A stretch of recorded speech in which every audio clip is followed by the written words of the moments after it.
I had the lovely opportunity of meeting with the ladies at the Fresh Stop down in Kentucky. Hearing what they said, I was absolutely excited about what they had to say, what they were doing there, and really excited about trying to get something like that started here. So. I'm Laura Thomas. I'm also from Bloomington at SSD. I student see at the State Violence, and I just wanted to hear what Kepler is up to with the project. I'm Nick. I'm from Bloomington. I'm interested in community control food. I'm Karen. I'm with New Roots, and I'm just here to meet new people and make new friends, see what I can do to help. And I'm Mary McDermott. I'm with New Roots and the Shawnee Natives at the Fresh Stop, and I'm here to make new friends and do a Fresh Stop in Indy. My name is Amber Burns, and I too am with New Roots, and I'm just really excited. I'm hearing all of you talk, and I just want to jump into all the projects and organizations that you are affiliated with. But for now, I want to talk about food access and how we can help each other. I'm Ben Abel. I'm a violinist at Butler University, and I recently started coming to KI, and I'm hoping to become more educated on the topic of the dance. My name is Sybil Satterfield. I'm a grandmother, a troublemaker, and a serial entrepreneur. I'm involved with the food effort in Northwest Quality, area with the Food Access Committee and growing food. We have a street side garden market called Street Beats. Check us out on Facebook. This year we grew 2,000 pounds of food, so we're like, yay. I am also a business owner at Civil Brand Affairs. That is a consulting business for entrepreneurs who want to be branded. We also have a side of that business that does earth-based, food-based, natural bath and body. I can teach you how to use okra on your hair and make it grow. Okra, yes, okra. You can bathe in it. Oh, you can eat it. You can do everything with it. It makes great skin and hair. And also, I try to encourage people to stop using soap and taking showers and take a clay soap. Also, I am part owner in Top Tank, which is a landscaping and aquarium company. We do mulch jobs and cleanup jobs, and we also are fish keepers. So that's a little bit of what I do. So I think everybody but the peripheral. Folks out on the outer edge, you want to introduce yourselves? You look familiar. Hi, I'm Savannah Lewis, and I'm staff here at Kepler Institute, and I'm just here to listen and learn. Hi, I'm Amy Zotham. I'm a married partnership in Indy, and I work with the Purdue Extension on urban farming projects. Specifically, we have a project called the Farm Incubator. It's like a business incubator, except for it's for new farmers. It's in the Northwest area. New applications open now. If anyone wants to talk to me about it.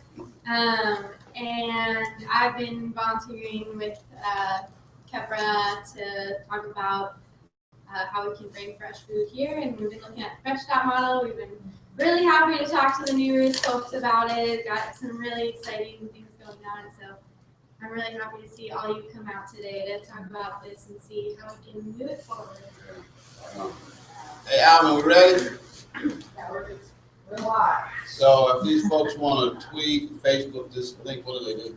It's at live.kepra.org. Live.kepler.org. Tell your friends and family and even your enemies that we're going down right now. Kepler. So without any further ado, I'd like to turn over to New Roots and just kind of tell you guys the story, take as much time as you want, tell any way you want. And then I guess we'll try to spend most of our time engaging our friends, our guests, and then we'll open up for other things tonight. So. I want to start this story. Let's start. So I'm from part of Louisville called West Louisville. And for those of you who don't know what that is, it's a section of the city that is predominantly Black and mostly populated by people with limited resources. And this is partially a product of white flight that happened at the end of the 60s And when they left, a lot of the resources left with them, leaving a predominantly, like I said, African-American community with very little resources. And part of that is not having access to fresh food. A lot of the supermarkets left. So today, with a population of 80,000 people, and I think it was in 9 neighborhoods, West Louisville has maybe 4 grocery stores, and most of which don't have doesn't have a wide variety of produce. Lots of times the produce is rotting on the shelves, it's nasty. There wasn't one really close to my neighborhood, so my parents had to drive 20 to 25 minutes away to get any food, and even that was still oftentimes subpar. So in 2007, an organization called Community Farm Alliance was the first, at least in our area, to kind of start coining the term food desert. And they published a report that connected zip code to health disparities to access to food. And out of that, and many community conversations, they said, well, one of the solutions could be a farmer's market, which seemed like the natural thing to do. There's no food here, let's bring farmers. And so Karen was recruited after she had a lot of experience at the time in organizing farmers markets. She organized what was the farmers market in Bloomington? In Paoli, Indiana, Paoli, yeah. big metropolis of Paoli, Indiana, where I lived, an hour south of Bloomington, called the Orange County Farmers Market, which is now in its 15th year. So Karen was recruited by CFA to start a farmers market in West Louisville. And that farmers market failed after two seasons, and it failed because the farmers stopped coming. And they stopped coming because they weren't making any money. And they weren't making any money because the neighborhood just could not afford the retail prices. So both parties leave empty-handed and frustrated. So we're like, okay, there has to be a better way of doing this. The community can't afford the retail prices. The farmers can't lower their prices because they need to eat too. So what do? And we found out about an organization in Cleveland, Ohio called City Fresh, which started this thing called Fresh Stop, which is a cooperative model where community members pooled their resources and together they bought wholesale from farmers. And so a few representatives sent from Louisville to check out this model, brought it back to Louisville, and then adapted it so that it was a more community-based model. So the Fresh Stop markets that are in Louisville now, and there are 8 and 10 statewide, are driven by the community, where the community is sitting at the table, making the decisions, forecasting with the farmers around this time, telling them exactly what they want to grow. And in exchange, we say, oh, we're going to guarantee you a market. So every 2 weeks, we know that we are committed to having at least 40 families, at most 80 to 90, pooling their money on a sliding scale. And like I said, guaranteeing you a market. So the way that it works is that families, like I said, pull their food stamps and their cash. $12 for families that have limited resources, $25 for all others that can afford it. And those that are paying $25 know that their money is helping to offset the cost for someone who wouldn't be able to afford that higher cost. And so we pool our money, and a community representative puts it into the community bank account.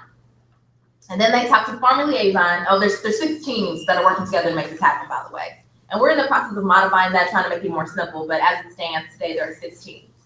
So there's a farmer liaison team, and these are the people that are maintaining the relationship with the farmers and doing the ordering on behalf of the community.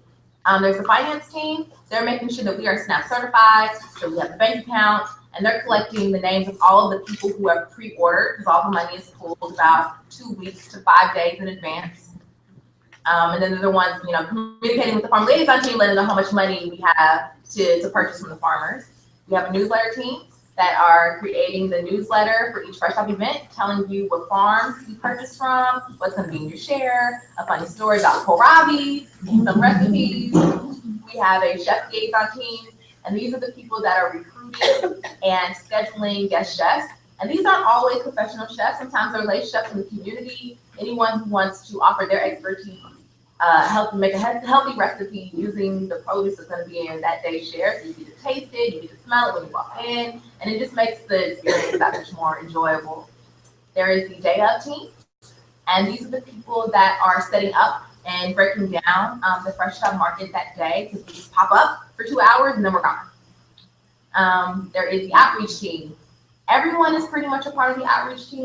This is spreading the word about Fresh Stop, trying to recruit more leaders, more shareholders to come and be a part of the process. Did I leave anybody out? Is that it? So those are the 6 teams that work to make this happen. And this came out of community conversations. So Karen made her first stab at, and her and other leaders in the community made their first stab at starting a Fresh Stop in 2009 with our 4th Avenue Fresh Stop. We just completed their 7th season. And they called 60 churches, and only 1 called them back and committed to doing this. And this was an old and so that was the first Fresh Stop that they started. After that, they started 2 others, which was a learning experience. The model wasn't quite right yet. And so those Fresh Stops ended. And then in 2011, Shawnee happened. And this is where Miss Mary comes in. New Roots was gifted with 2 vistas from Georgia who had a lot of experience in community organizing. And previous to their arrival, we thought that we needed to do it more similar to the way they do it in Cleveland, in Cleveland, they invested a lot of resources into infrastructure. So delivery service, trucks, like a big hub. And so these vistas came and said, no, you need to focus on the community, you need to focus on leadership development. And so out of that, Shawnee became the first truly community-driven Fresh Stop market. And this is when I'll turn to Ms. Mary and her she's one of the founding members, kind of talk about what that process was like and how you found out. And how I came about the Fresh Stop was that I received a newsletter and I called and asked what was going on and they informed me. So I went to the church, and the church that I went to, I was upset with the pastor and I quit going there. And that was the first time I went back in 10 years. So I made a personal commitment to myself that I would make it my ministry to be able to help feed those individuals in the neighborhood as well as myself. And I've been there 5 years and I'm still going strong. I love the Fresh Stop. I breathe the Fresh Stop. I eat it. And I'm not just saying this. These 2 ladies can vouch. It's a wonderful program because it doesn't discriminate at all. And if you pay $6 and I pay $25, we both get the same amount of food. And it's just a beautiful, beautiful program. And hopefully we can bring it here. I know that you all would thoroughly enjoy it. The farmers, they're like my family. I call them, I'm on the farm liaison team at the Shawnee Neighborhood Fresh Stop, and I talk with the farmers, and they're just wonderful people. And the program is good because I don't have to go dig it up. I don't have to plant a garden. They do that for me, and they even bring it to me. They hang around with me at the Fresh Stop, on some days if they're not real busy or anything like that. And I just love it. Can you describe the experience? Like, what does the day of look like? The day of comes about that volunteers is they're either at the community center or at the church. They're greeted by that volunteer, the farmer is, and they check the distribution of the food in to make sure if we ordered 100 bunches of greens, that's what we received. Once that happens, then other volunteers come as well. And it takes about 12 to 15 people, core people, to actually run a Fresh Stop. 2 people can't run it. I don't care if they tell you they can, it won't happen. They become frustrated, they become upset. And so it takes, a dedicated core group of people that's gonna do it. And once they're there, then they count the produce. When it comes in, they help set up the tables. They make the signs saying where the food came from. If it came from Easley Farms, then it would have Easley Farms you know, Indianapolis, Indiana, Bloomington, Indiana listed on there. And they make sure that the spreadsheet's there. We use a spreadsheet to ensure that we have all of the shareholders on there. And the way that we gather that information is that they fill out a form giving us their name, address, phone number. We call them if they are running late or if they tell us that, you know, can you bring it to me? We have some shareholders who are homebound. You don't make many home deliveries, but those individuals that we know, we will take it to them. And how does it look when you walk into a fresh shop? And it's like we're sitting around. That's the way the food looks. You got greens, you got okra, you got corn, you got tomatoes. It's just amazing to see all of this food at any given point. And sometimes I don't even want anybody to touch it because it's so pretty. I mean, it's just amazing, and you have to see it to believe it. So there's usually the farm liaison. Let's say we have $1,200 of the community's money. We'll make sure to purchase 10 to 12 variety. Me and Ms. Mary be on the phone at sometimes 10 o'clock. You can get this done. 10 to 12 variety of produce. And so when you walk in, it's like all 5 senses are engaged because you got the guest chef or cook already there. So they're cooking, so you're smelling the smell of food. It's like hitting you in the face. You have your greeter right there with a spreadsheet, you know, checking people's names off. And then you walk over to the food and you already have your bag or box. And it's set up in a U formation. And every item has its own table. So it'll say, maybe this is the watermelon table. There'll be a sign like Ms. Mary said that'll say the name of the farm, what county or what city, and how many to take. So it'll say take 1 watermelon, take 2 bunches of greens, take 3 tomatoes, take 6 ears of corn until you get to the end of the line. And hopefully, if everything is ideal, there's a veggie cheerleader behind each table. It's like, no, take that kohlrabi. You don't know what to do with it. This is what I do with my kohlrabi. You can do it. Or if you don't like it, give it to your mother, give it to a neighbor, build community outside of this space. Take the rutabaga. And then there's always tip sheets because truth be told, I didn't know what to do with an eggplant before I became a part of Fresh Stop. Now I know how to make baba ganoush, and I'm really proud of that. You know, so there are tip sheets that are there to kind of further people along, but there's nothing that compares to the organic exchange of knowledge that happens in these spaces. Because it's not just about getting the food, you know, it's not just I come in, I pick up my box, and I leave. No, I know that I have sat down with this farmer and forecasted this food. I know that farmer. You know, I know the hand that has picked this food, that has planted this food. And I'm engaged with the people around me. I know that my community is working together to make this happen. And I know that my money paired with your money made this happen. And it's just a beautiful and powerful thing. Maybe we can open it up, because I'm sure there's a lot of questions. There's a lot of moving parts to the Fresh Stop. So we might not, you know, we know this inside and out. We eat, breathe, sleep this. So we could open it up to questions. We would love to do that now.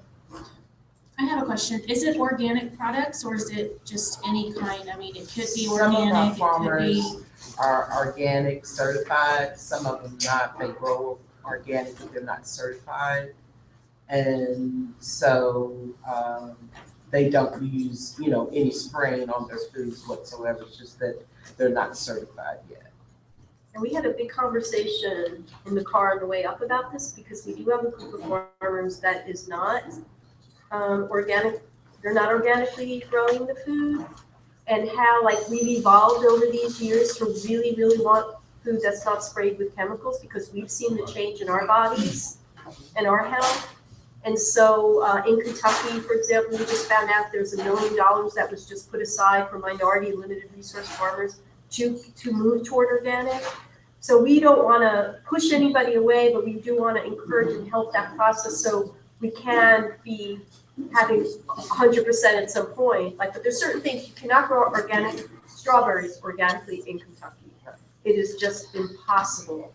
So we have a farmer, we bought 650 gallons from last year. He sprays with fungicide before the fruits come out. So we know, like if someone's spraying, we know what they're spraying and what the deal is, and we transmit that information. And I hope that's helpful. Have you seen a difference in the neighborhoods because of the social involvement and empowerment that this has incorporated? I think, I can't say that, I don't know that a whole neighborhood has changed, but I will say that a lot of the shareholders that we have now, make it a point that if they go into the grocery store, they feel like they have the agency to confront, like the produce man or the manager and say, no, you need to take this off the shelf. You shouldn't feed this to people. You know, and through partnerships with other organizations like Louisville Grows, we did talk about. So one of our growers that we partner with is another nonprofit organization that does urban farming. And so one of their largest plots is in the Shawnee neighborhood. It's 5 acres of land. They have 2 huge greenhouses. They have a community garden and a market garden, and we're one of their largest. We are their largest wholesale buyers. So you have community members and other urban farmers then cooperating to sell to us. So we've helped to make that impact as well. And to make the Fresh Stop affordable is that we buy in bulk and we buy it wholesale. If they try to sell me a dozen of eggs at $5 a dozen, I couldn't afford it. But with the Fresh Stop, we're able to buy in bulk, and I can pay $3 for a dozen of eggs. And depending on the collection of the money, depends on how much is going to be in that share. It averages 12 to 14 pounds is what it averages. So if the Fresh Stop didn't have enough funds to pay $3 for each dozen of eggs, then everybody gets a half dozen. And we have farmers that donate food to it. They just give it to us now that we are known and everything. And I would say, like, Mary and Amber are from the community. So Mary's from Shawnee, and so Amber lives in Shawnee now, but from Algonquin. So they now are working for New Roots. So they have, they have jobs that, like, someone's, I'm sorry, I apologize, who said that. Maybe you did, like, right, like, you're interested in how is this going to change as far as equity in jobs. And so it's not like we created 100 jobs like a big developer or anything, but little by little by little. And we also created jobs for 3 Fresh Stop coordinators for the season who were from the community, one in Brandenburg, Kentucky, our first rural Fresh Stop. And we moved into a space in the community that was an abandoned house that was fixed up by another nonprofit. And the thing is, like, so most of the Fresh Stops are outside. Shawnee is inside, but when it pops up, I know it's very temporary and you can't point to it all the time, but when that pops up and the community, all of a sudden, there's all this activity, there's music, there's food, it starts to change the vibe of the community. Maybe not every day yet, but definitely when we're there, you could feel a shift. The other thing that's happening in Louisville is because we need to have a certain percent, we come up with this formula years ago that we need 25% of the shareholders to be higher income shareholders, meaning they're paying the $25. Well, some are coming from within the community, but some are coming from outside the community, from quite far away. So what we've done is change the community in that we have people who would have never, ever come to the community where the Fresh Stop is. They might have, there's nothing to buy there. Right. And you can, and if I can interject a little bit. So West Louisville, there's an interstate on 9th Street that separates West Louisville from the rest of the city. Like literally, if you come off the bridge on 9th Street, on one side, you have subsidized housing, on the other side, you have downtown. Like it is just so, yeah, it's just blatant. So it's easy for people to just bypass it. There's no, unless you have a destination in West Louisville, like you have a family member, you can completely go over that whole part of the city. So that word you just used, destination, is one that you're hearing a lot when you're talking about space making and place making and revitalizing neighborhoods. Do you see a Fresh Stop as potentially something that could become a destination outside of saying, we have your shares here, so come get them? Do you see? I think it already is, because I think the people that come from outside, they could just as easily go to Whole Foods or the farmer's market, but they are making the active choice to come to the Fresh Stop Market because they want to be in community with people that are different from them. You know, like they don't, I don't really think they come for the food for the most part. And I've made a lot of friends, and me living in the neighborhood, I don't shop at my local Kroger. I go to New Albany, I go to the Highland, I go to Middletown, because I know that the food out there is much, much better. It's not rotten, and, you know, they shouldn't discriminate. And Kroger's is very good about doing that. Very good about doing it. And so I even buy my meat from farmers now. And it's rarely anything I buy at the store. And I'm able to do it because of Fresh Stop. And of course, we're seasonal right now. Right. So we run, our growing season starts in May with the strawberries, and we were able to stretch it all the way to last Wednesday because of the warm weather. And then we're in a position where if you're a higher end shareholder, a higher income shareholder, you can afford to go buy fruits and vegetables just like you were before. But if you're not, you're back in the same situation. So we have not figured this out yet. We need all your brains to help us figure this out. We have some ideas. We've raised a lot of money this year to give to our farmers to build high tunnels, to buy dehydrators, canners. But it hasn't really worked the way we thought it would. We have to try again next winter. But if we could start to stretch the season on either end, or we could partner with somebody, the produce terminal, or Alabama farmers, or Georgia farmers, or something, because there are people who are severely food insecure, very chronically ill. They have to go back to the food pantries. That's just not acceptable. They're going to get sick again. And these are our family members now, and so. But the question of the folks coming in to get the shares. The reason why I think a lot of them are doing this and I don't know, I never heard of this, the destination, and maybe you can explain a little more, but the thing that's going on in their minds is if you give like a can of food to a food pantry, right? So like at my synagogue, one day a year, everybody bring a can, for the needy. And what we were explaining to the rabbi this year, and he finally got it, is that is really not the way to move forward. It's very insulting, and who are these needy people, etc. And so he now is able to buy his share. No part of his money is going to help another family. He doesn't know which one. Nobody knows who pays what. And then he goes back home, meeting new people, but knowing that he is eating the same food as everybody who came to that Fresh Shop. Those 80 families, they're all eating turnips, they're all eating corn, they're all eating the same thing, and that changed his life. So it's just a key part of this whole thing is the way get part of our family. And so our city has such apartheid in so many ways, like Amber was explaining, in this food apartheid, we're trying to chisel away at it, and in turn, we're creating a broader movement who includes everybody who wants to be included. So. How many shareholders are there in a Fresh Stop? And is there like a minimum number that you need to make it work? Yeah, so individually, a Fresh Stop, they vary. Some Fresh Stops are bigger than others, but we like to say that the minimum is 40 because we got to make it worthwhile for the farmers.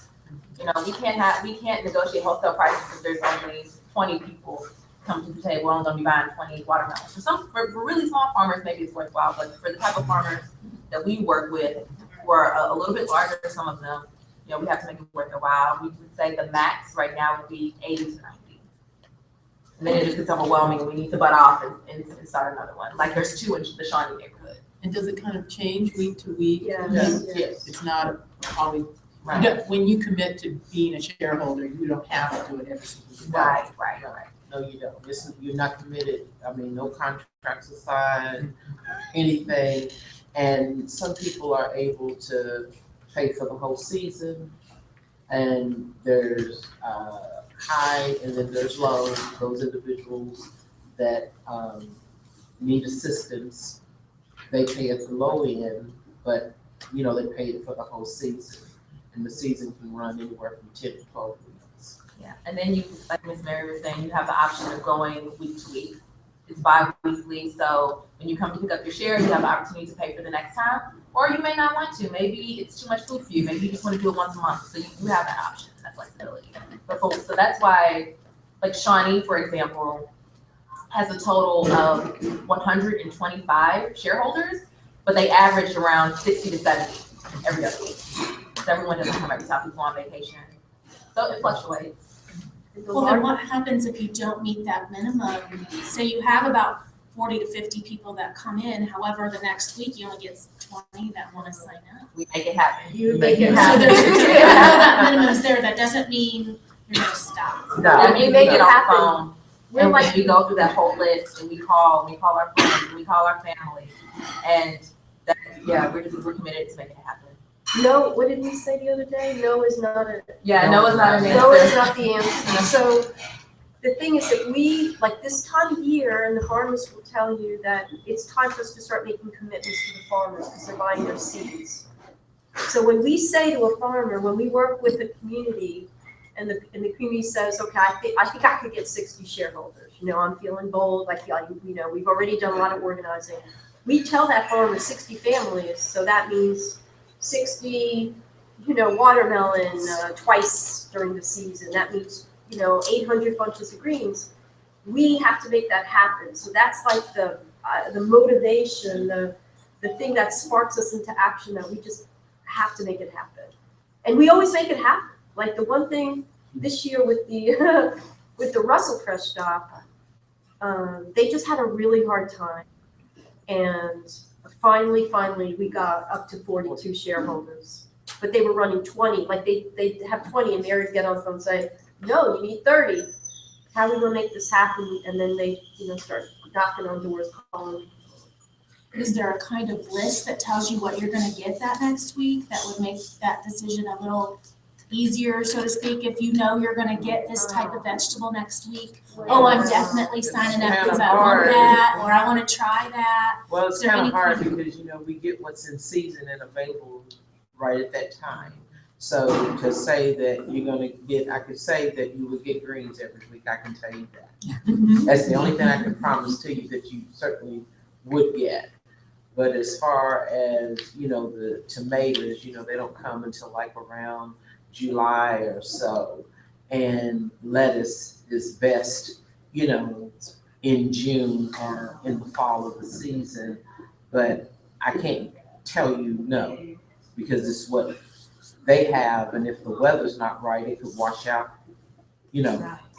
So it's more the farmers decide what you get versus the, like, how does that happen? How do you Well, how that decide? happens what you get? is that we forecast that we're gonna buy 400 bunches of greens for the season. So I go to Easley Farms. This is how she operates. So. And I say, well, what kind of greens do you have? And he'll say, I've got kale, collard, mustard, turnip. So I say, well, how much are they? He might tell me that collards are $2.50 a bunch, mustard's $1.25, kale's $2, and I'm like, okay. I know I've got $600 to spend, okay? So out of that $600, I may give him like 100 of that. And that's based on just me buying greens only. So I know I got $500 left to spend. So tell me your name again. Beth. Beth. So I'm coming to Beth's Farms and I'm like, what do you have available? I call them and they tell me, they send me back a list. And then I go through the list based on, is it affordable with the money we've collected? Because if you have like a lot of shareholders who are lower income, then that kind of limits your spending. So you always want to incorporate the higher shareholders. 25, what is it, 25? 25%. 25%. 75. 75. So you tell me that you got kohlrabi and you want 50 cents a piece for them. And I'm like, okay, well, they can get 2. So I take 2 times 40, which means I'm gonna get 80. So you're gonna earn $80, he earns $100, so I've got, what, 300, 250 to spend? Come to Street Beats, come see me. And so when we project it, we do have what you call like a farmer that mainly I'm gonna purchase most of my produce from him or her. If they don't have it, then I'm coming to you. And that's how you negotiate those prices with the farmers. You want to tell them a little bit about how many farmers? And we worked with 50 farmers last season. So every one of them money. One farmer we bought out, all he did was potatoes. And some of the shareholders, it's not just like buying the food, it's teaching about it. They was like, oh, I don't want those potatoes. They wouldn't take them, some of them. And I'm like, why don't you want these potatoes? They're dirt. So, you know, I said a little prayer, made a sign of the cross. And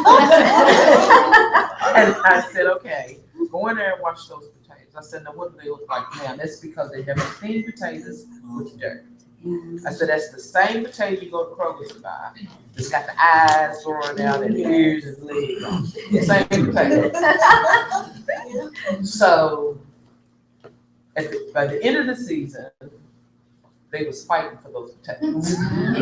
And they wanted the dirt on them. Because we explained to them that the dirt is what helps preserve the potato. So it's just not like you going around and picking up this food. It's a teaching mechanism in there as well. So, and then the thing is, once you are a shareholder who has been around the block with the fresh stop, you start to understand what comes in season when. Did So that answer your question? Okay. Yeah, so you get in the groove. I had a question regarding how you educate not only the end user, but the people that you want to participate, like the higher end folks. Do you go to churches? Do you have a program that you educate on? Here's how you can help. This is what your purchase is doing, and it's a different way. You know, how do you change that paradigm of people saying, here's a can that I'm not using, to one that here's an empowerment thing that I'm giving to, you know. So what is the education process? So we do this a few ways. Like you said, sometimes it's speaking at churches, speaking at synagogues, different group meetings. And then we also have our food justice classes. And we did quite a few of those this year. We made them more compact. In the past, the food justice classes were a 6-week series. And it was community members, it was people from other groups and stuff, you know, coming in.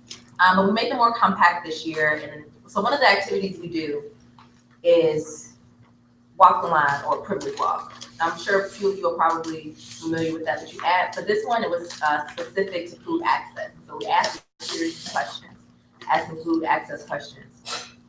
You know, like, is soda more expensive than milk or something in your neighborhood? Is there a grocery store in your neighborhood? Does your family own a car? All of these things, all these factors that contribute to people being either insecure or unable to access fresh food. And whether you answered yes or no to the question, you take a step forward or take a step back. And that's one of the best exercises that I think gives people a visual representation of some of the things that we're trying to do, because by the end you see who's in the front and who's in the back. So that's one component of the food justice classes. We also do the sharing of food stories. That's the first thing we always open up with. So I think Ms. Mary, you want to talk about your first? No, you were one of the first that did with the sharing of your food stories, and Shawnee. We want to hear this.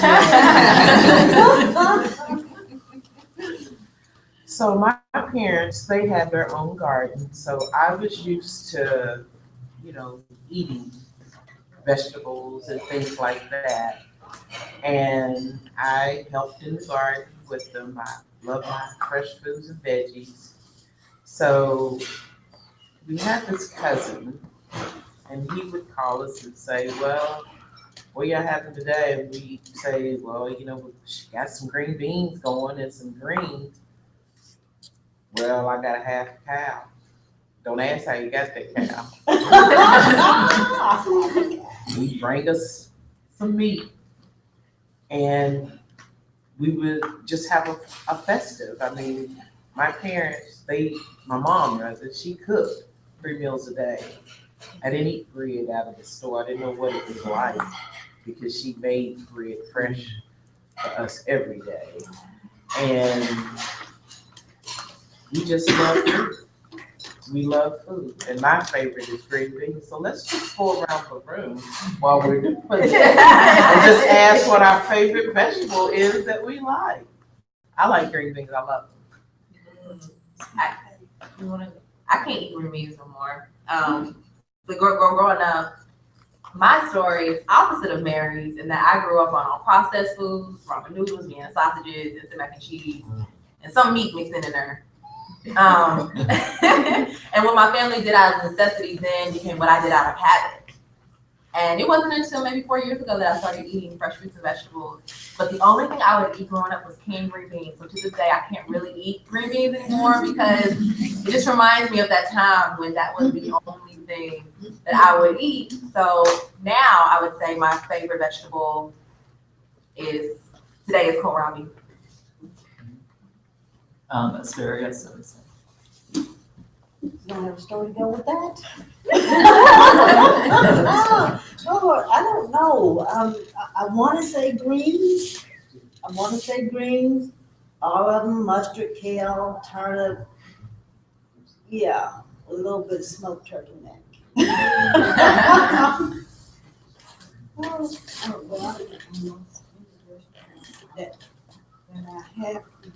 I haven't found anything that I like them. All kinds. I like the zucchinis. Yes. Yeah, it's hard. I like it all. I think I really like arugula. Salads. Oh, gosh. Oh, moms. I just like them all. I think I like the okra in particular. Right.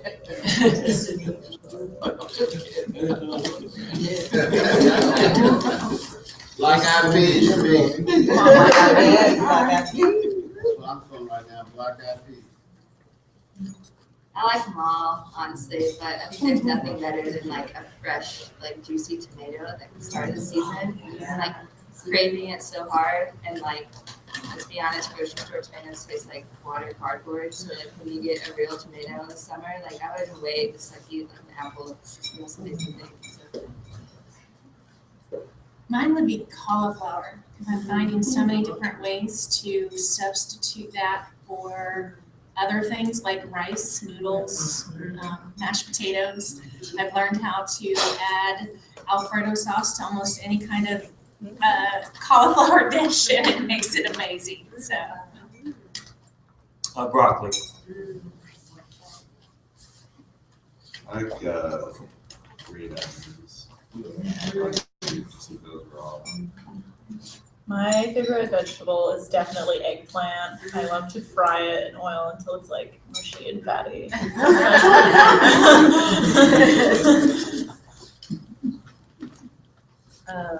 I like them all when I go through phases. So right now, those are just roast them, and They're just so good, and they don't feel like them like eating.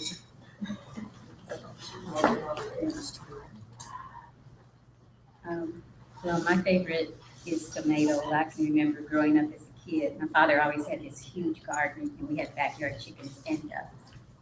And he would have this huge garden with everything, and we had to plant it and tend it and weed it.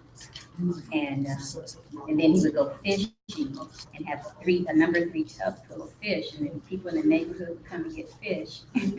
So we very seldom bought anything except milk, and ate very little meat growing up, except on Sunday. We had the gospel birds, which we killed from the backyard. And then on the holidays, you had, ham and turkey and stuff. But I can remember all the times that I would say, oh gosh, I gotta go out here and do this. And then when my kids grew up, I did that to them. So now they appreciate it now that I do it.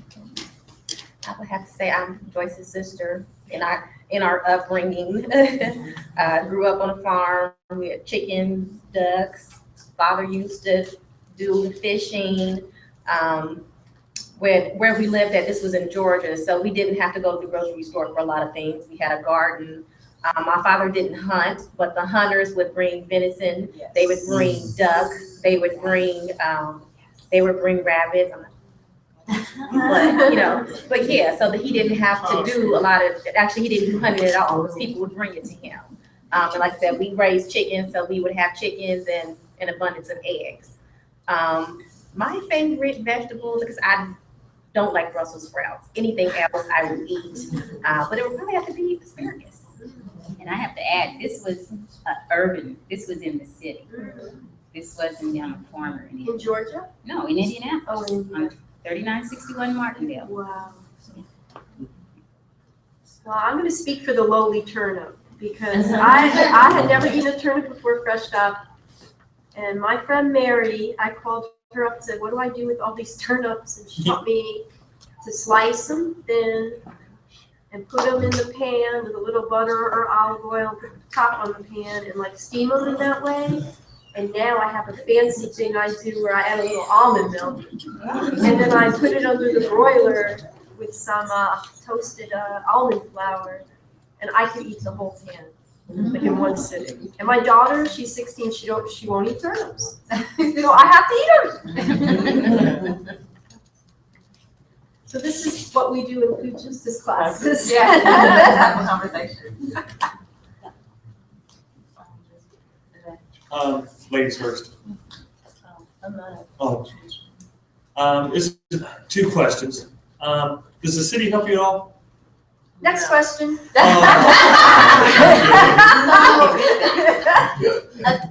Maybe, we did get a small grant from them, but as far as having us at the table, no. Talking about us, really, no. Not really. The health department didn't help out at all. And the monies that was raised came from New Roots. They provided $500 for the Fresh Stop. And from there, we bought our supplies that we need, like the bags and things like that to put the produce in, containers to put produce in and everything. And sometimes the farmers provide us with extra food. Sometimes they do an overcount. And we had a little farm market table within the Fresh Stop. So we would sell that extra produce, and that allows those individuals who didn't order a share to be able to want to order one, because they're like, oh, I want those tomatoes. And like, well, those have already been purchased. Mm-hmm. And we explain to them how they can go about and getting a 4 share. And so we, you make the little money off of that farmer's market table, and you just keep it within the Fresh Stop, and it just grows over a certain amount of time. Gives you cushion.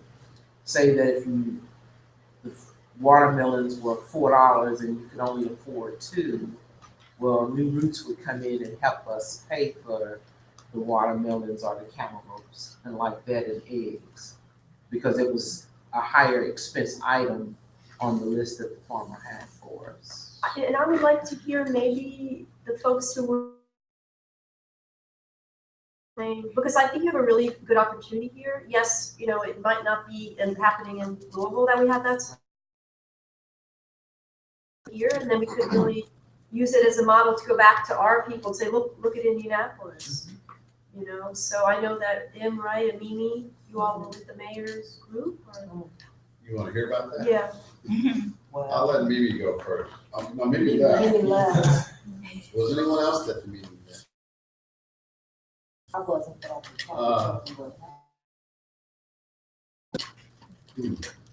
Well, the mayor was there for 10 minutes maybe. He introduced the initiative and then he left. It was primarily an event held by the Indy Food Council. How do I say this without being overly cruel? Yeah, I don't find in my view very top down, very vanilla, very on the top side. I do think there are people involved that have good intentions, but maybe just not clear about how to do it at the committee level. So this was really a conference. It ended up really being the Indy Food Council presenting their strategy that they want to present to the mayor, the new mayor, and what it is they would like to see is what they want out of it. And fundamentally what they're asking for is a food policy director. Somebody that serves in that capacity. Will that serve at the grassroots level? I'm not sure of that. I'm not confident of that. So you know, at least I think my voice, and I left Mimi's apparently a very loud voice, and we talked about equity. And the question that was asked was, what should that director do the first 100 days? And I said they need to go out in the community. Communities that need access to food. So I'm not confident that we can be of any help with that. What I found different was that it appears that this particular mayor is looking to make the issue of food access an important part of the conversation. So that's important. Several of the other players in the room, at least in paid organizations or folks who are involved with food distribution to pantries and other places of that nature. Gleaners, which is the largest provider of food to pantries, the executive director spoke to poverty, that this was the issue of poverty. And so, you know, that resonated like there's somebody in the room that gets that this issue is about something other than just food access. So we'll see.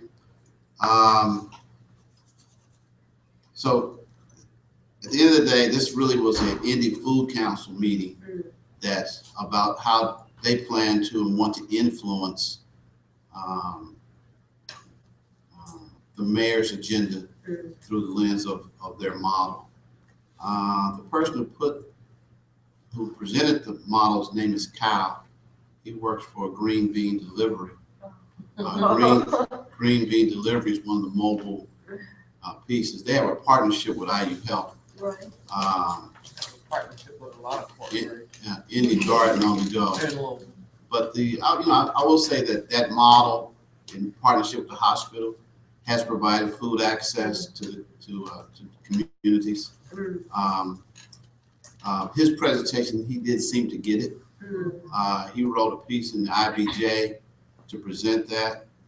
He did, when he got to speak, he did speak about equity, and this was an equity issue.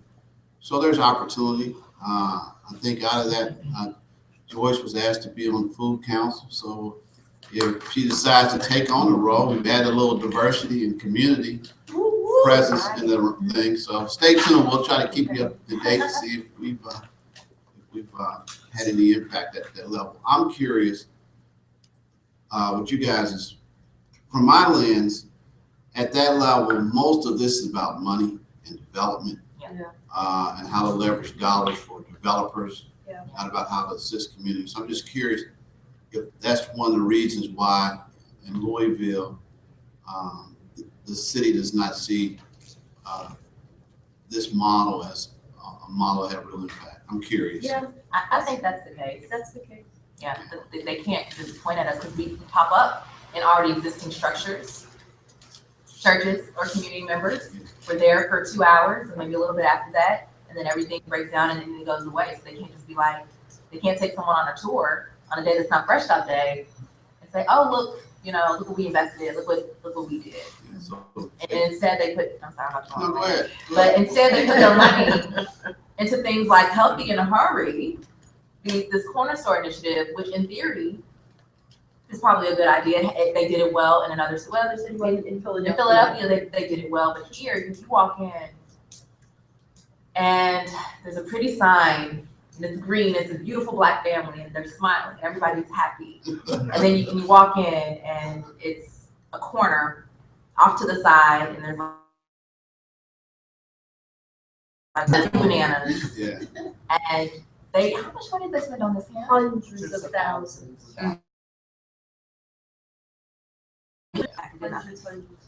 So I just think the trick is to apply some pressure, to try to leverage some resource and impact the conversation. But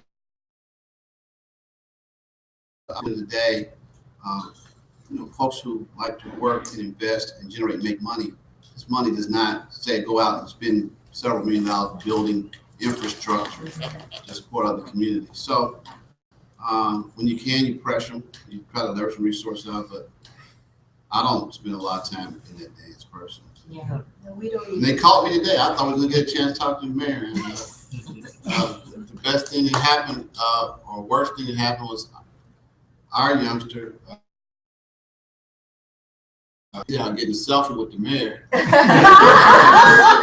said, oh, we've been had again here. So, I called Johnny back and said, what are you doing, Miss? Get a picture with the mayor. I said, go back out there and get an interview with the mayor. That's what you're here for. So, I said, go back out and interview the mayor. So, But the good thing is with social media, you can create your own interview with the picture.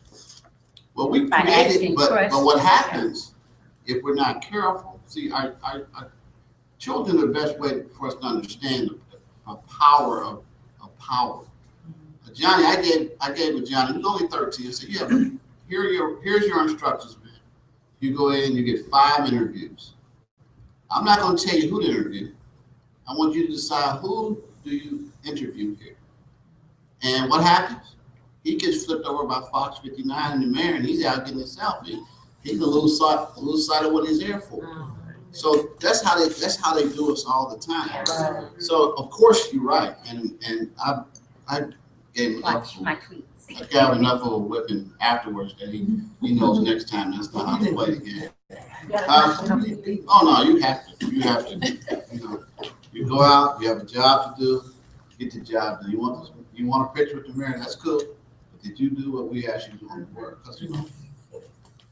Because that's what we have to do. So I don't know if I answered your question about the city and the food council. And George can say more. We've been fighting with these folks in the food council for 4 or 5 years. We don't even have a food policy council. Right. That might be a good thing. Yeah. We have a question. So earlier you guys mentioned like how all of this actually runs, and that you had a few different teams, and that there were 6 of them, and I got 3 of them. I was wondering if you could say what they were. There's the farmer liaison team, chef liaison team, outreach, newsletter, finance. Wait, so outreach and newsletter, there are 2 different ones? Yes, I'm sorry. Finance and day of. But we're in the process of possibly changing that, but that's the way it works. And we'd love, try to co-create it with you all, because just what we found on the ground from interviewing and debriefing. So after each season, we try to figure out what are the leaders thinking and how can we keep getting better. And some things have come out where they feel like it's a lot of work, there's a lot of moving parts. And if we could centralize some of that and share the resources, it would be a lot more effective. Like, for example, we have a newsletter for each individual Fresh Stop, and we have 8 of them now in the city. So there's a leader on the ground in that community from scratch writing their own newsletter. And it's stressful, believe it or not, because we don't know sometimes until the day before what food we're going to be getting. And then we have to create with the chef the recipe to put in there, right? And so there was a new Fresh Stop we started, the Winter Fresh Stop, where we had a leader come to the table who's really good at newsletters. And he kind of set the bar like here. Like when we saw his newsletter, we said, all the other newsletters, they just don't really compare. Why? Because he was putting all his heart and soul into it, these stories about carrot tops and all these, beautiful editorials. So we thought, well, wouldn't it be great if we could have 90% of the newsletter might be the same for all the Fresh Stops in the community. We're transmitting the same story out into the world, but then 10% someone could go in and go boom, boom, boom, and they're done.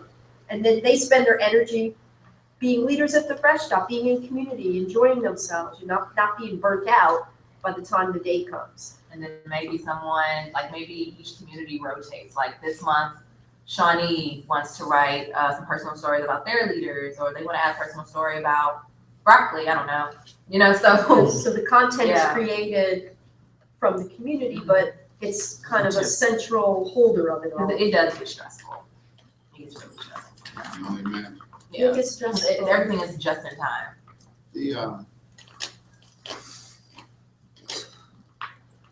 Is there an ideal amount of geographical space between each location?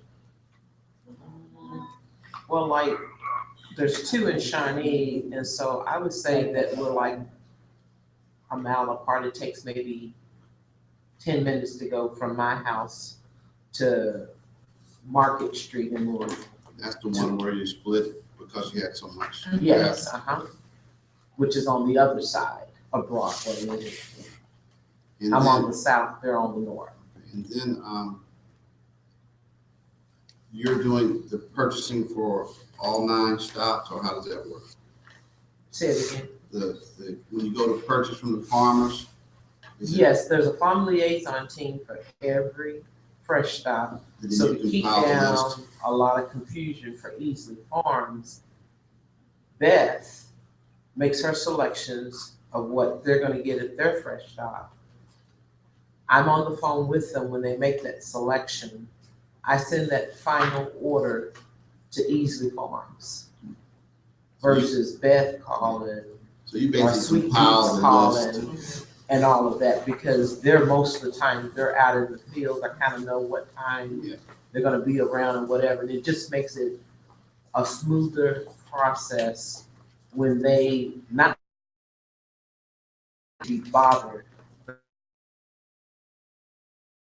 calling them, or Beth may decide, well, we don't want beets today, we want to get cabbage, instead. So the teams basically filter in the order to a team lead that actually places. Yes, and it's done on a conference call. It could be you, me, Amber on this conference call. So that's the you go bulk through of everything getting ordered. That's what you mean Right, by because the- bulk and not just the one stop. Right, the farmer's taking. No, I think what she's saying is she's saying all of the Fresh Stop orders. No, each individual Fresh each Stop. individual Fresh Stop orders their own food for that Fresh Stop. We have Fresh Stops that run Tuesday, Wednesday, Thursday, Saturday, and then the next week is Tuesday, Wednesday, Thursday. So that farmer is working every week, even though the Fresh Stop is on a bi-weekly basis. When do you place your order? Bi-weekly?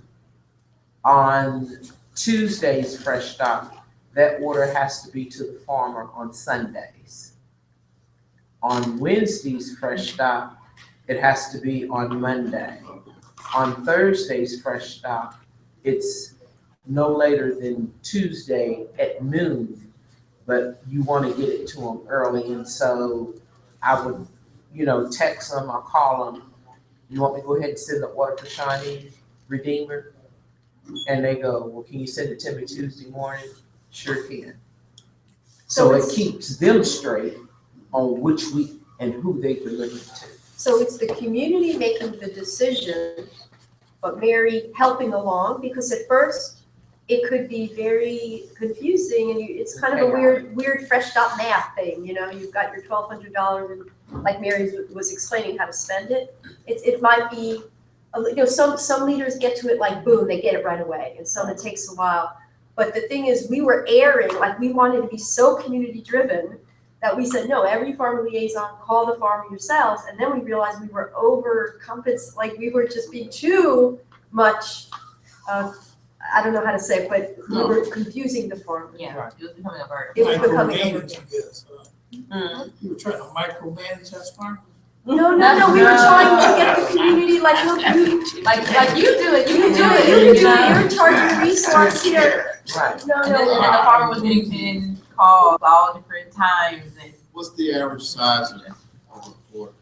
Of what average size of an order? Not, yeah, when you place your order to the farmer there. It can run from 400 to 1,500, and it totally depends upon the total number of shareholders, the total amount collected, and if you have $25 shareholders majority versus, the $12 shareholders, because then that allows you to purchase more food, and on average, a share costs us anywhere from $17 to $18 on average. So we figure like if you have 25% $25 and 75% $12, it should be around $17 per family to spend.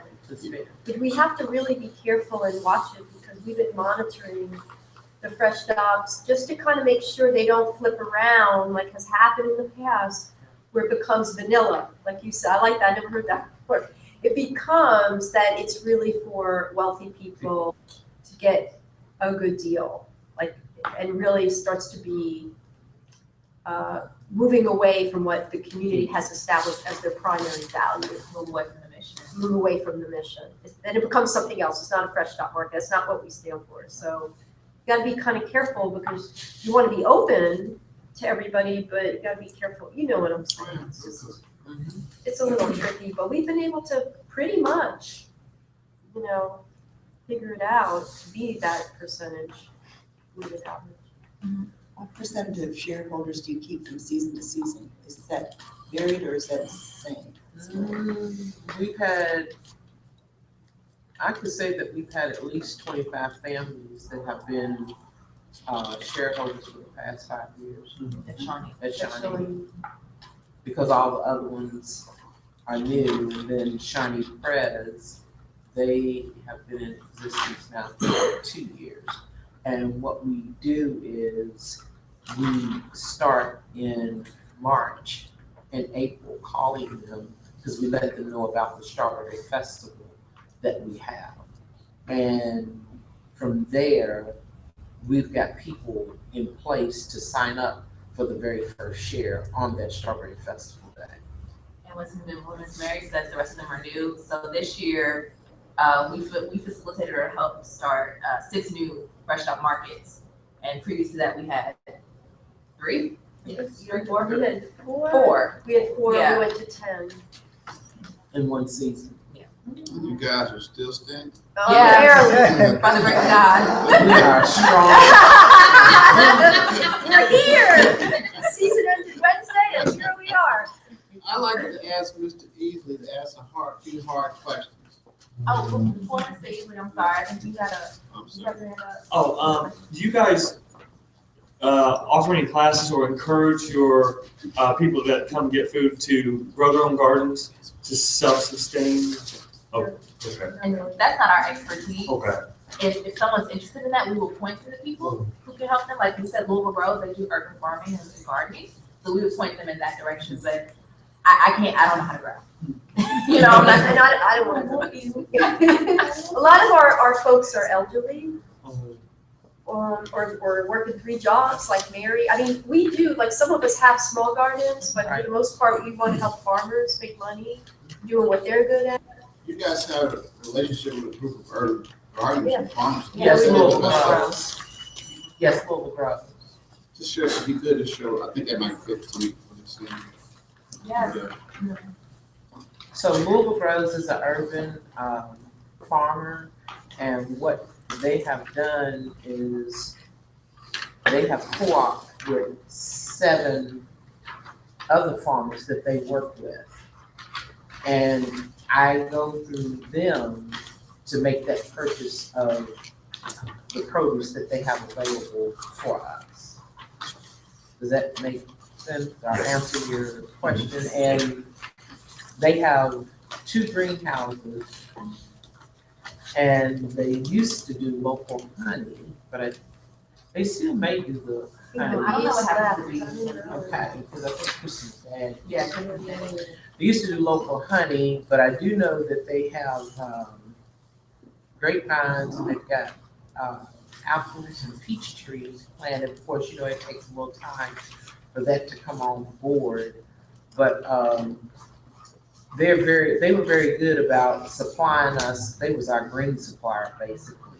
We bought out every green that they grew, every one of them. Wow. Beautiful, and they were beautiful. I'm sorry. Oh, I'm challenging, easy to ask a couple hard questions. All right. If I was part of your program, what is my gross receipts that I would get from your organization, do you think, on average? Well, now that can vary because it's based on what is forecasted with you and what you have available to sell. So you're gonna set, so how it works when I call the farmer, sometimes they would ask me, well, how much do you pay for collard greens? I know on average I paid $1.75 a bunch for collard greens. Kale, I paid $2 a bunch because it's a top seller.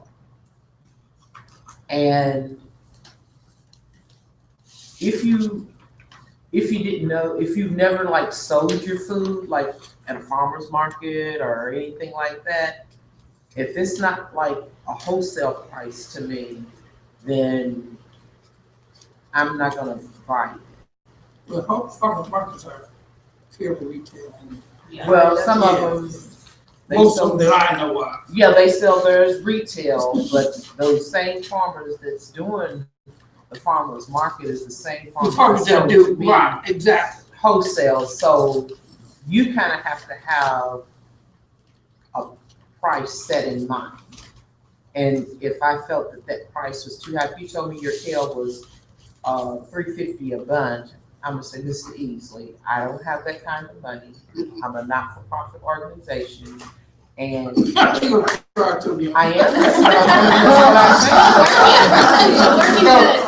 gonna try to work me. Well, and I would ask, well, could you come down off that price? And if you say 50 cents, I'm saying, Mr. Easley. Because I don't believe in the word no. All right, keep working. I ain't sold yet. So I say, well, I'm gonna buy 100 bunches of greens from you.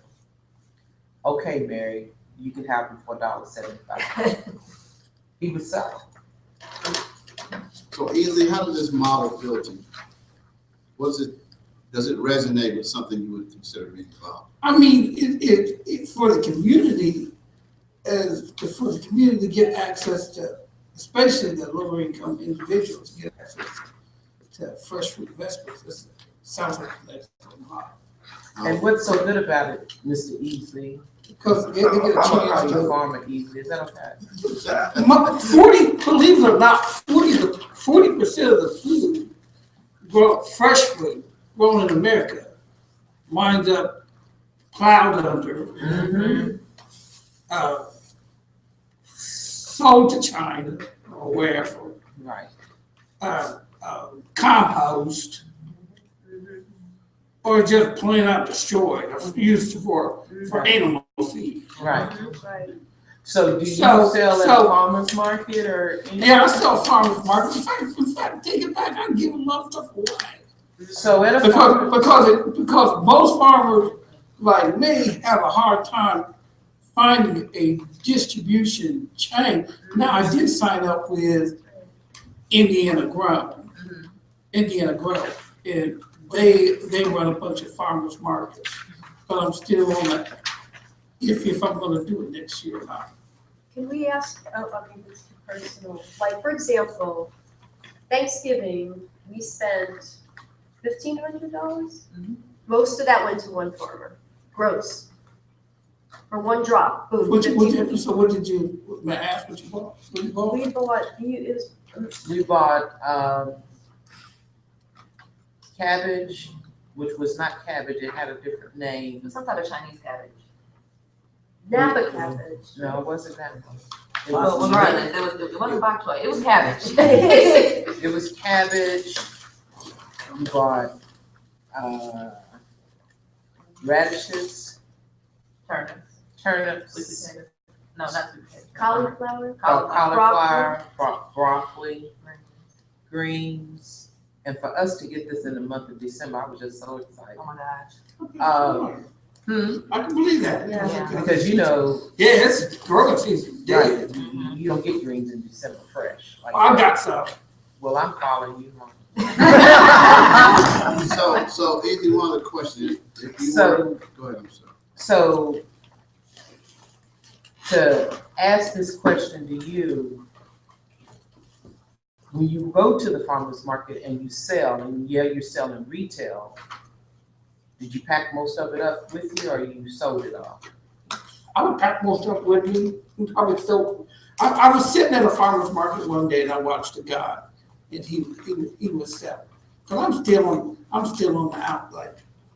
Cause my family grew up giving stuff away, and I still haven't gotten. I'm in the grind of, gosh, I hate charging folks money for something that I love doing anyhow.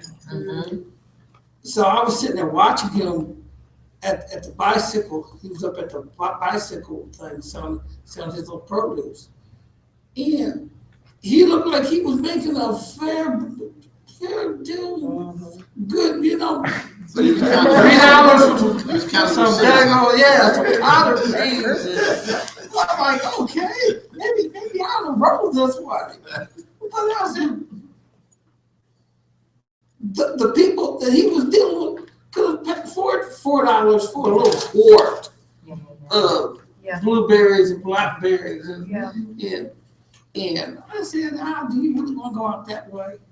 So recently, I haven't done any farmers markets, but most of the folks that I grow for, but two things happen. I give the stuff away, I use it as compost. So let me ask another question.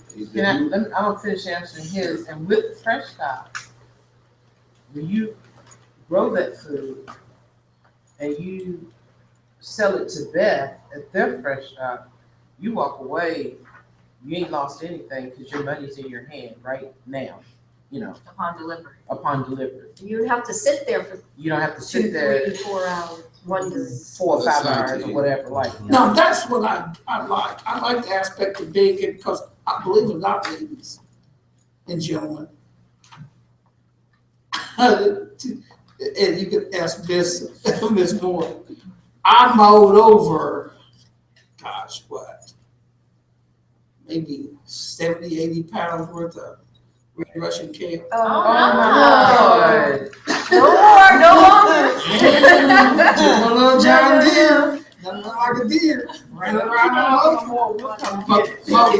Mowed it down. Okay, all right. I want to assume that you're not altruistic, that there's some other farmers out here that they're not feeling the support of community initiatives the way you are. just through a purely business lens, what is it that you asked about gross receipts? What is it that would excite a traditional farmer to, of course, the piece about retail versus wholesale, saving you time, it makes more sense to get your money all in one spot and be done. Right. What is it that is your break-even idea about, yeah, that I really like that idea purely from a business lens? From a business lens, the idea I like about it is that whatever I grow, I can get rid of. And none of them go to waste.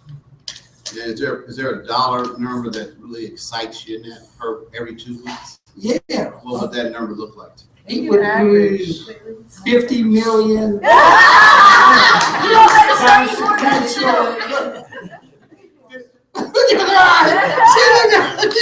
$50 million sequential. All right, and I work.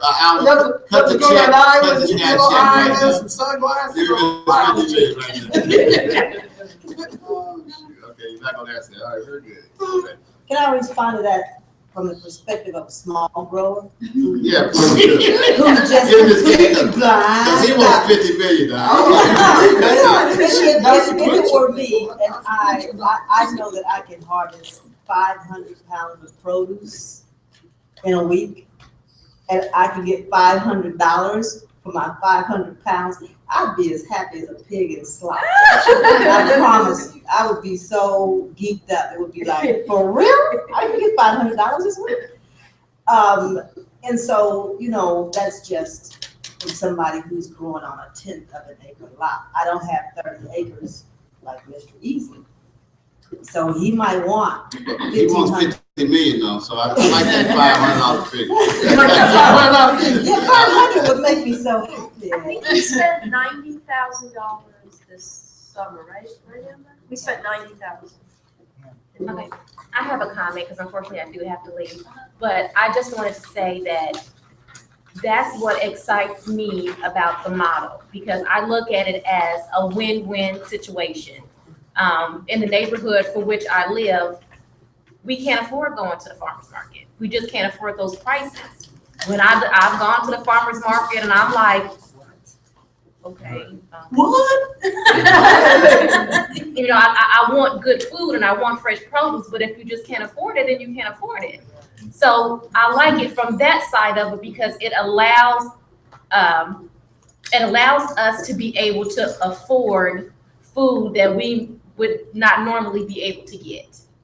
And I like it from the farmer's sense of that's money in the bank. You know, if like you had the farmers that drop it off before they go to the food market, you have a check in your hand. You know, I'm a vendor, so I have sat at many events and came out with $20.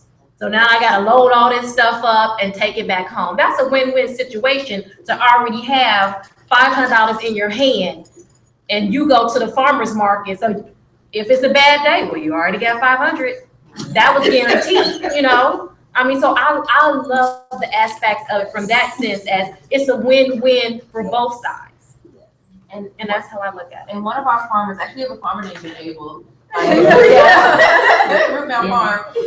But one of our farmers, Adam Barr, told us that by working with us, he was able to risk more. So when he plant like, I don't know, 200 beets, he knows that 100 and some odd of those are going to go to Fresh Shop, and then I go to the farmer's market and I can expect to sell 20 of them. Like he was able to take more risks in working with us.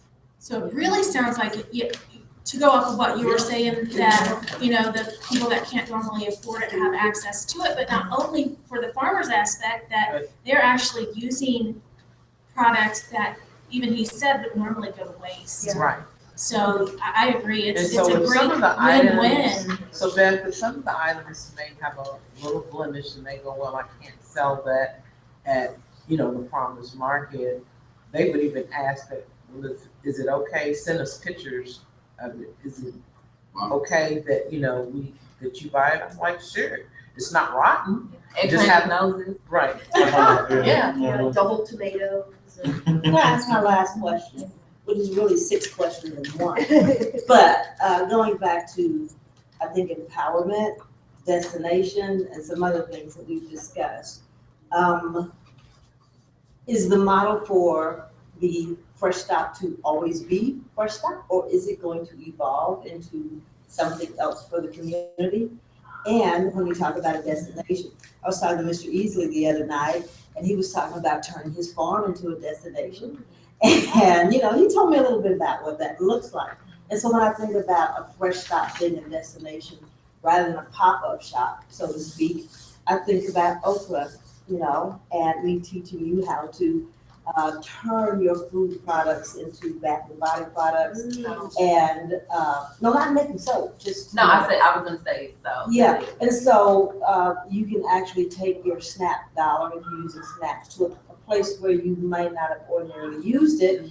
And then, teaching people to slice off a piece of tomato and throw it in the pot. And you don't have to be a grower, but you can grow it. So, and these people who come, are their dots connected to the growers to say, hey, if you want to not maybe necessarily learn how to do this, but if you need a job, will one of your growers say, hey, I'll give one of your clients a job at my farm, all that kind of stuff. So those are all my questions. Such a loaded question. So there's a few answers. I'm gonna address the farmer one first because that's the last one I heard. Okay. So we go on farm tours every spring. We go and visit one of our farmers' farm. We think it's really important for people to get to know. And we want to be in the farmer's space. They're always coming to our space. We want to be in their space. Get the food going in the ground. Get history of the farm. Get tours. Spend time with each other. Eat. Be merry. But as far as if someone wants to become a farmer or wants that education, if someone expressed interest, then we act as that connector. If they don't already have that personal relationship with the farmers, if they feel a little, I don't want to, we'll act as that agent. As far as the Fresh Stop evolving to something else, in my mind anyway, I see the Fresh Stop markets always existing as Fresh Stop markets where other things can happen. Like we've had Steam Exchange is a youth-oriented art group, and they were doing prints and screenings and stuff, like making screens on shirts and stuff at the Fresh Stop market. We have people who come and want to bring music. So there's room for a lot of different activities to happen instead of it just being like a pop-up. Maybe it's more of an event that happens. There's room for that to happen. As far as it turning to something else, I view the Fresh Stop market as being a spark. So maybe people out of the Fresh Stop market then decide, we want to keep the Fresh Stop, and that should keep happening as is with other innovations. But now I'm inspired to start organizing a co-op, or maybe I'm inspired to start this over here. So the Fresh Stop doesn't turn into something else, but it acts as a catalyst for other things, other positive things to happen. Does that answer your question? Yes, and we have had shareholders work for Ben Able. Yeah. One of our farmers, but it didn't happen last year for some reason, but it's always a possibility. You're gonna get so big, you're gonna need to hire folks, right? That's my goal. Yeah, Seriously. seriously, yeah. That and more land. Yeah.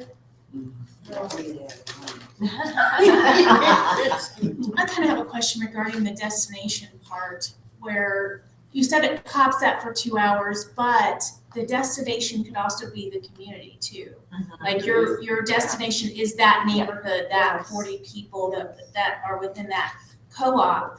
Does that help or hurt you guys for getting grants to help establish these food stops? I mean, that's the meat of it all. Like that's the mission. That's the model. Like without that, we wouldn't exist. Without that, we wouldn't apply for grants to keep New Roots going as a supportive entity of these markets. So no. So it doesn't have to be a physical place. None of them are physical places. Right. Okay. Good. Because I know we leverage existing structures, so that's why we're in churches and community members. I see. Yeah. Because we have what's called a promise zone right now, which is getting more money out for these kind of initiatives. But it is location based, so you have to be set up in like these food desert areas. So therefore, it wouldn't make sense not to go outside of that area. Right. But that's why I was asking if it's a full destination, because I guess maybe the majority of people are in this promise zone, this food desert, but then you want that 25% that may not necessarily be in that food desert to come in so that you have your balance. How do you work with that and making sure, you have an area that you can apply for these kind of grants and use that as a benefit. Well, I think part of our mission is to be in those areas. We're always in those areas. We're never not in those areas. Gotcha. So even though you're trying to get that 25% that are, not on the SNAP program and can do the full tuition, you still want them in that area. Yes. Yes, Oh, some yeah, of yeah, them do yeah. come from the community. Yeah. But no, we're not catering to the $25 shareholders. We need you to come out of your comfort zone Right. and come over here. But that's not gonna hurt you from the location-based programs. No. Good, okay. And I'm guessing those folks in the 25% are folks that share similar values. Yes, about yes. equity and food. Yeah, otherwise they wouldn't come, they go to Whole Foods and they go to farmers Right. markets. They Yeah, wanna be. may in not the be in area. that food desert area, Right. but Some we of have to them bring aren't. them in. Yeah, and at the beginning, I was just remembering this the other day, Mary and I, like, we had to, I don't know if beg is the right word, but, we were faced with, the leadership, right, are mostly, the majority, low, limited resource, right, so they're paying the $12. So they're all putting their money in, and then they're reaching out to other people who may not want to leave, but they want to be shareholders. So then we collect 12 times 50. It's not enough money to buy 10 to 12 items. So we had to get on the phone, people within the neighborhood, friends, relatives, anybody who would listen, please, come pay $25 for share food to come to West Lou. And they'd be like, what? And then eventually they get in the groove, they understand, and then they tell their friends, and they tell their friends. And it just keeps going. Keeps going, but at the beginning, yeah, we had to, like you said, Em, find the people, go to the synagogue and church and present, like we presented a whole program at the synagogue, well, the three of us plus a pastor who's a Fresh Stop, space, and a musician friend of Amber's, and the whole program was about food justice for a Jewish holiday. And, we got to explain our case. So at that place, it was there that the 10 shareholders, was it there? The minion. We said, we need a minion. We need 10 of these Jewish families to commit to the Parkland Fresh Stop, because we knew the Parkland Fresh Stop was all 12s. Right. And then the rabbi would not stop until we got our 10. Lock the doors, huh? You. The Lord works in mysterious ways. And then one of those shareholders became on the leadership team in the Parkland Fresh Stop. So she was able to come, because she could get off work early and be there to help our other leaders greet, and then free up the other leaders to lead in other ways. It was amazing. SNAP. I have a question about SNAP. So you say, let's say I have SNAP. I come in the day to get my share. When did I pay for that share? Did I pay for it today, or did I pay for it sometime before today? Ahead of time. So we have the USDA given an iPhone with the app on it, so we can do it remotely. So they could call us or text us their SNAP number and PIN and go run it remotely, take it off right then, or they could have paid at the Fresh Stop before. USDA will let you do that. Yeah. We fought for that. Yeah, it was bad. Took a year off my life. And it was New York. Saved our tushes. Yeah, because New York, Just Food made that happen, because before the USDA said, you can't pay for something you're not getting in that moment. Yeah. And Just Food fought that battle. Then Kentucky I didn't know about that, right? So Kentucky, you can't do that. And somehow, I was led to this woman in New York who said, yes, you can. Here's the federal regulations. It's not just New York. It's a federal regulation. So that battle's been fought, but we have to fight other battles with USDA. You don't even, it's just, we'll get to that part B, Right. Okay. So they entrust us. We're not allowed to take WIC. No, I meant if I wanted to use. Debit credit, yes. Yes. Yes, we have an app, a Square, yeah. And that's very popular, even, there's a lot of people with limited resources who are not on SNAP. They may make $2 more a month and food. Or they may get $15 for the whole month to buy food. We have a lot of that happening, so they pay debit, credit, cash. Or if they have nothing, come on in anyway. We turn nobody away. That's one of our key values, is not to turn anybody away. And we raise money for that, within New Roots, to be able to provide that money to the Fresh Shops. And then we have people who say, I got enough money, I'll buy a full share for the whole season for somebody. I'm feeling generous, I'm feeling like I want to put in $500. So. Do you have a year-end campaign to have people do that so that they can get tax credit? Yes. Credit tax. And we did it within the synagogue, and they just, they stepped up so fast, we couldn't give the shares away fast. I'll tell you. Other questions? We've been at it a little while. We can go on as long as you like. I want to first just give these ladies a round of applause. The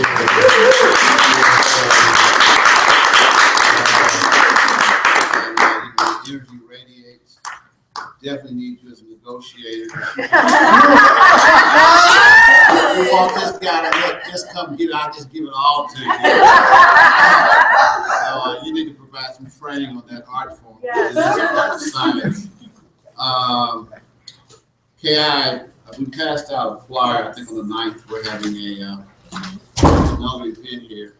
We'd like to encourage everyone to join us. Maybe we might even turn into a potluck. Our goal for the next 2 or 3 months, one of our goals is just to continue to get the word out to the community about this alternative model to creating empowerment, quality food, et cetera, in our communities. That there are other ways of doing this, and here's a proven model that works and gets community engaged and creates jobs and food, et cetera. So one of the things we're trying to do here at KI is just let as many folks who have an interest in this know about it as an alternative approach to this challenge we all find in our communities. That's our next 3-month goal. We're looking at actually starting one ourselves, but we want to not do it just as a KI initiative, a collaboration, and even that's why it's a question about geography. If there are other folks in the Indianapolis community that says, hey, this model fits, we want to help serve as a conduit to support those kinds of initiatives in the launch. So we stand ready to figure out how to do that. These guys can be found in newroots.org. Is that correct? So that's that piece. Tomorrow we are having a book study every third Sunday at 1 o'clock. This subject is climate change. This Sunday we have the fortunate opportunity to have a member of the NAACP Environmental Justice Committee. She's the chairperson of the Indiana Environmental Climate Justice, who was in Paris. She's going to be here tomorrow to join us to talk about her experience in Paris climate talks. So you're welcome to join us tomorrow if you're free at 1 o'clock for that. So other than that, just ask me questions, do whatever you like. And Ely, did you bring the greens this time? They said they liked where they were. That's what they told me now. Hey, what did I say? Well, thank you all for having us. Yes, ladies, good job.